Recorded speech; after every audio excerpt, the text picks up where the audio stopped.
ले 10-20 हजार। छुए दे गोरी अपन गोरे गोरे गाल, ना तो हो जाई बुद्धि पियाला बेकार। कैसे लुटाइन तो पे नमरी हजार, ना तो तू आइलू गोरी कांपे बाजार।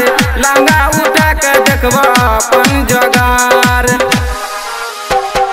कांपे बाजार।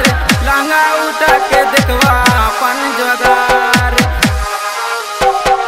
DJ Jyoti Prakash, DJ Jyoti Prakash, DJ Jyoti Prakash. कांपे बाजार, लंगा उठा के देखबा अपन जोगार।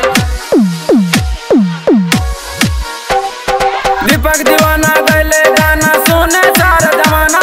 सीटू बोले चोरा भाई अब तू पीना, बोले चोरा भाई अब तू पीना। दीपक दीवाना गले गाना सुने सारा जमाना। सीटू बोले चोरा भाई अब तू पीना। चाहे तू बूची ले 10-20 हजार। राइटर सा दाम के गरम बाजार।